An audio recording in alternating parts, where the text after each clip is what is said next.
आज ही Doubtnut app download करें। Doubtnut पर होगा अब आपके सभी मैथ्स, केमिस्ट्री, फिजिक्स और बायोलॉजी डाउट्स का सफाया। बस अपने क्वेश्चन की फोटो खींचो, उसे क्रॉप करो और तुरंत वीडियो सोल्यूशन पाओ। Download now. हमारा प्रश्न निम्नलिखित प्रत्येक आकृति से एक्स वाई जेड के मान ज्ञात कीजिए। ठीक है, तो आइए इसे हल करते हैं। तो यहाँ पे देखिए, पहले प्रश्न में हमें यहाँ पे दिया गया है कि यह एक समचतुर्भुज है। ठीक है, और यहाँ पे ये बोला गया कि ये 75 डिग्री का कोण है, और यहाँ पे एक्स कोण, यहाँ पे वाई कोण, ठीक है, और यहाँ पे जेड कोण, और यहाँ पे वाई का मान है। ठीक है, तो यहाँ पे देखिए हमें पता है कि अगर हम यहाँ पे इसे नाम दे दें ए बी सी डी, ठीक है, तो यहाँ पे ये हो जाएगा कि कोण ए प्लस कोण बी बराबर होगा 180 डिग्री के, क्योंकि ये दो समांतर रेखाओं के बीच आंतरिक कोण है। ठीक है, तो यहाँ पे हमें कोण ए का मान दिया है 75 डिग्री। ठीक है, और यहाँ पे कोण बी का मान है x डिग्री। ठीक है, और ये बराबर है 180 डिग्री के। ठीक है, तो यहाँ पे आ जाएगा x डिग्री बराबर 180 डिग्री माइनस 75 डिग्री। ठीक है, तो यहाँ से आ जाएगा x बराबर 105 डिग्री। ठीक है, और यहाँ पे हमें अब y का मान निकालना है। तो यहाँ पे ये समचतुर्भुज है। ठीक है, तो इसकी सारी भुजाएं बराबर होंगी। ठीक है, तो यहाँ पे हमें एक भुजा का माप दिया गया है 13 सेंटीमीटर। ठीक है, तो यहाँ पे हो जाएगा 13 सेंटीमीटर बराबर y प्लस 4 सेंटीमीटर। ठीक है, तो यहाँ पे यह आ जाएगा y प्लस 4 बराबर 13। ठीक है, तो यहाँ पे आ जाएगा y बराबर 13 माइनस 4 मतलब 9 सेंटीमीटर। ठीक है, तो यहाँ पे y का मान आ गया। अब हमें z का मान निकालना है। तो यहाँ पे हो जाएगा, देखिए एक समचतुर्भुज में सम्मुख कोण बराबर होते हैं, तो यहाँ पे हो जाएगा z बराबर x। ठीक है, तो यहाँ पे ये आ जाएगा 105 डिग्री। ठीक है, तो ये आ गया हमारा पहले प्रश्न का उत्तर। और हमारा दूसरा प्रश्न है यहाँ पे हम इसे नाम दे देते हैं E F G H। ठीक है, तो हमें पता है कि वर्ग के विकर्ण इन कोणों को समद्विभाजित करते हैं। ठीक है, तो यहाँ पे अगर हम देखें तो FH इसका विकर्ण है। ठीक है, और यहाँ पे यह कोण 90 अंश का होगा, वर्ग का कोण 90 अंश का होता है। ठीक है, तो ये इसे समद्विभाजित करेगा, तो यहाँ पे ये कोण और ये कोण बराबर हो जाएंगे। ठीक है, तो यहाँ पे आ जाएगा 90 डिग्री बराबर x डिग्री प्लस कोण EFH। ठीक है, और ये दोनों कोण आपस में बराबर होंगे क्योंकि ये समद्विभाजित हुए हैं। ठीक है, तो यहाँ पे हो जाएगा 90 डिग्री बराबर x degree plus x degree. ठीक है, तो ये हो जाएगा 2 गुणा x डिग्री। ठीक है, तो यहाँ पे आ जाएगा x बराबर 90/2। ठीक है, तो ये आ जाएगा बराबर 45 डिग्री। ठीक है, और यहाँ पे हमें ये बोला गया है कि कोण GOH बराबर 83 डिग्री है। ठीक है, तो अगर हम त्रिभुज GOH में देखें तो यहाँ पे हो जाएगा कोण त्रिभुज GOH में कोण GOH प्लस कोण GHO प्लस कोण HGO बराबर होगा 180 डिग्री के। ठीक है, और यहाँ पे हमें GOH का मान दिया है 83 डिग्री। ठीक है, तो यहाँ पे हो जाएगा 83 डिग्री प्लस GHO का मान हो जाएगा यहाँ पे ये 45 डिग्री। ठीक है, क्योंकि यहाँ पे ये विकर्ण इसे समद्विभाजित करेगा। ठीक है, तो यहाँ पे ये आ जाएगा 45 डिग्री और प्लस यहाँ पे देखिए यह विकर्ण नहीं है। ठीक है, क्योंकि यहाँ पे यह किनारों पर नहीं मिल रहा है। ठीक है, तो यहाँ पे यह विकर्ण नहीं है, तो यहाँ पे हम इसका कोण पता करेंगे।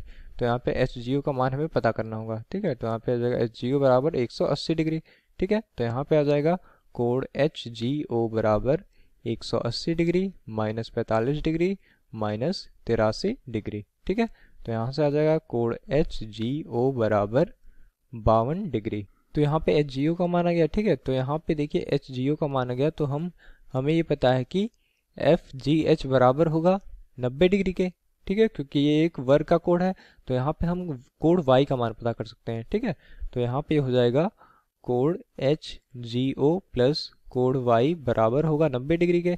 ठीक है, तो यहाँ पे इसका मान आ गया 52 डिग्री प्लस y बराबर 90 डिग्री। ठीक है, तो यहाँ पे आ जाएगा y बराबर 90 माइनस 52 डिग्री। ठीक है, तो यहाँ पे ये आ जाएगा इक्वल 38 डिग्री। ठीक है, तो यहाँ पे हमें x और y का मान पता चल गया। अब यहाँ पे हमें z का मान पता करना है। ठीक है, तो यहाँ पे x पता चल गया, y पता चल गया, और यहाँ पे अगर हम z का मान पता करना है तो यहाँ पे हम ये कोण पता कर सकते हैं। ठीक है, तो यहाँ पे देखिए हम पहले इस बिंदु को P मान लेते हैं। ठीक है, तो अब हम त्रिभुज अगर PGF में देखेंगे तो यहाँ पे ये हो जाएगा कि त्रिभुज PGF में कोण PGF प्लस कोण FPG प्लस कोण PFG बराबर होगा 180 डिग्री के, क्योंकि ये तीनों त्रिभुज के कोण हैं। ठीक है, और यहाँ पे हमने निकाल लिया है PGF का मान जो कि है 38 डिग्री, तो यहाँ पे हो जाएगा 38 degree plus F P G हमें निकालना है, तो यहाँ पे हो जाएगा कोण एफ पी जी प्लस यहाँ पे पी एफ जी, ये है 90 डिग्री का, ठीक है। तो यहाँ पे हो जाएगा 90 डिग्री बराबर 180 डिग्री, ठीक है। तो यहाँ पे आ जाएगा कि कोण एफ पी जी बराबर हो जाएगा 180 degree minus 90 degree minus 38 degree, ठीक है। तो यहाँ से आ जाएगा कोण एफ पी जी बराबर आ जाएगा 52 डिग्री, ठीक है। तो यहाँ पे अब देखिए, यहाँ पे कोण एफ पी जी और कोण जेड ये दोनों रैखिक युग्म है, ठीक है। तो यहाँ से आ जाएगा कि कोण एफ पी जी प्लस कोण जेड बराबर होगा 180 डिग्री के, ठीक है, क्योंकि ये दोनों रैखिक युग्म है। तो यहाँ पे हो जाएगा कि कोण जेड बराबर आ जाएगा 180 डिग्री माइनस कोण एफ पी जी, तो यहाँ पे आ जाएगा 180 डिग्री माइनस 52 डिग्री बराबर आ जाएगा 128 डिग्री, ठीक है। तो ये आ गया हमारा दूसरा आंसर। अब यहाँ पे तीसरा प्रश्न है, तो यहाँ पे ये हमें दिया गया कि ये समद्विबाहु समलंब है, ठीक है, मतलब इसकी दो भुजाएं बराबर हैं और ये दोनों रेखाएं समानांतर हैं। तो यहाँ पे हम इसे मान लेते हैं पी क्यू, यहाँ पे आर और यहाँ पे एस, ठीक है। और यहाँ पे पी एस के समानांतर एक रेखा यहाँ से खींच देते हैं आर से, ठीक है, जो पी क्यू को टी पर काटेगी, ठीक है। तो यहाँ ये पे ये हो गया टी, ठीक है। तो यहाँ पे अब ये समानांतर चतुर्भुज बन गया, ठीक है। तो यहाँ पे ये आ जाएगा समानांतर चतुर्भुज के सम्मुख कोण बराबर होते हैं, तो ये कोण और ये कोण आपस में बराबर हो जाएंगे, ठीक है। तो यहाँ पे हो जाएगा कि z डिग्री बराबर है यहाँ पे कोण पी टी आर के, ठीक है। और यहाँ पे अगर हम देखें तो कोण पी टी आर प्लस कोण क्यू टी आर बराबर होगा 180 डिग्री के, क्योंकि ये दोनों रैखिक युग्म हैं, ठीक है।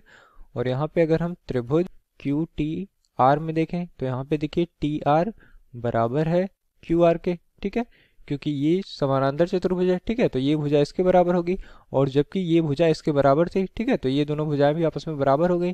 तो यहाँ पे इसके सम्मुख कोण भी बराबर होंगे, ठीक है। तो यहाँ पे हो जाएगा कोण टी क्यू आर बराबर होगा कोण क्यू टी आर के, ठीक। तो यहाँ पे ये आ गया टी क्यू आर का मान x डिग्री है, ठीक है, और ये बराबर है कोण T Q Q T R के, ठीक है। तो यहाँ पे अगर हम इस समीकरण को पहला मान लें और इस समीकरण को दूसरा, ठीक है, तो यहाँ पे अगर हम x का मान पहले समीकरण में रखें तो यहाँ पे हो जाएगा कोण पी टी आर प्लस कोण x डिग्री बराबर है 180 डिग्री के, ठीक है। और यहाँ पे पी टी आर का मान है z डिग्री के बराबर, ठीक है। तो यहाँ पे हो जाएगा z degree plus x degree बराबर होगा 180 डिग्री के, ठीक है।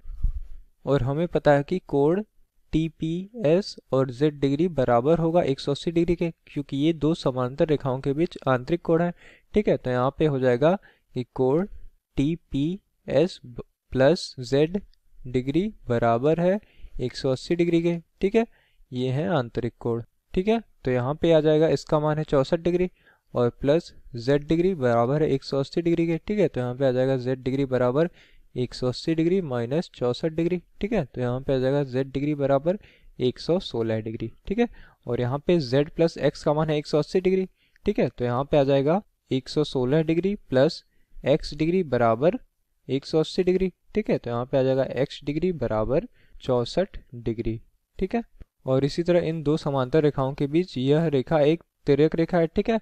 और यहाँ पे हो जाएगा कोण x प्लस कोण y बराबर 180 डिग्री, ठीक है, क्योंकि ये भी आंतरिक कोण हो जाएंगे, ठीक है। तो यहाँ पे कोण x का मान है 64 डिग्री और प्लस कोण y बराबर हो जाएगा 180 डिग्री के, ठीक है। तो यहाँ पे आ जाएगा कोण y बराबर 180 डिग्री माइनस 64 डिग्री, ठीक है। तो यहाँ से आ जाएगा कोण y बराबर 116 डिग्री। और ये रहा हमारा फाइनल आंसर। धन्यवाद। क्लास 6 से 12 से लेके नीट, IIT, JEE मेंस और एडवांस के लेवल तक 10 मिलियन से ज़्यादा स्टूडेंट्स का भरोसा। आज ही डाउनलोड करें डाउटनेट ऐप या व्हाट्सएप कीजिए अपने डाउट्स 8400 400 400 पर।